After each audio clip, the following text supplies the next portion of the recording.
Every day, the Fat Controller came to the station to catch his train. "Hello," he always said to Thomas. "Remember, don't be impatient, Thomas. You can never be as strong and fast as Gordon, but you can be a really useful engine. Don't let the silly trucks tease you." There were lots of trucks, and Thomas worked very hard pushing and pulling them into place. There was also a small coach and two strange things his driver called cranes. "That's the breakdown train," he told Thomas. "The cranes are for lifting heavy things like engines and coaches and trucks." One day, Thomas was in the yard. Suddenly, he heard an engine whistling, "Help! Help!"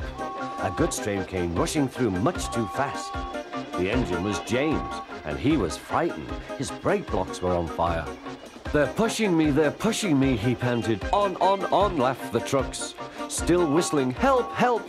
Poor James disappeared. "I'd like to teach those trucks a lesson," said Thomas the Tank Engine. Soon came the alarm. "James is off the line! The breakdown train, quickly!" Thomas was coupled on, and off they went.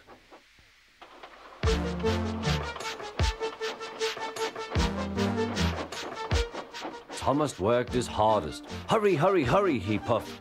He wasn't pretending to be like Gordon. He really meant it. "Bother those trucks and their tricks. I hope poor James isn't hurt."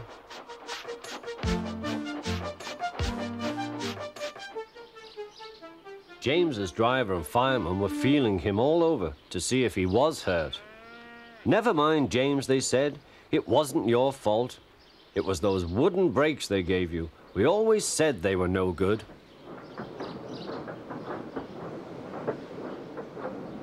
Thomas pushed the breakdown train alongside. Then he pulled the unhurt trucks out of the way. "Oh dear, they groaned." Serves you right, puffed Thomas. He was hard at work, puffing backwards and forwards all afternoon. "This'll teach you a lesson, he told the trucks. And they answered, "Yes, it will, yes, it will."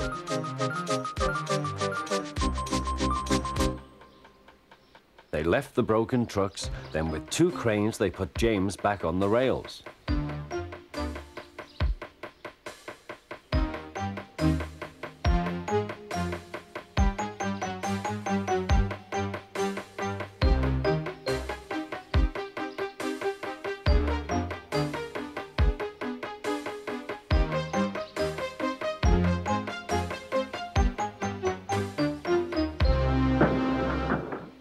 He tried to move, but he couldn't, so Thomas helped him back to the shed.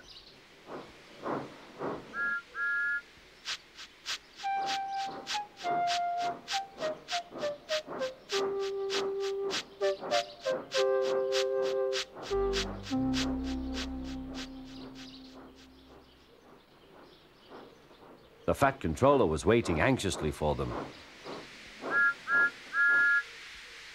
"Well, Thomas," he said, "I've heard all about it, and I'm very pleased with you. You're a really useful engine. James shall have some proper brakes and a new coat of paint, and you shall have a branch line all to yourself." "Oh, thank you, sir," said Thomas. Now Thomas is as happy as can be. He has a branch line and two coaches called Annie and Clarabelle. He puffs proudly backwards and forwards with them all day.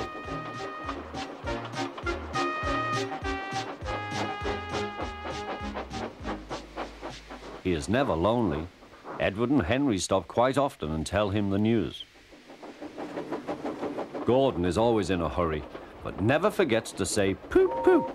and Thomas always whistles peep, peep in return.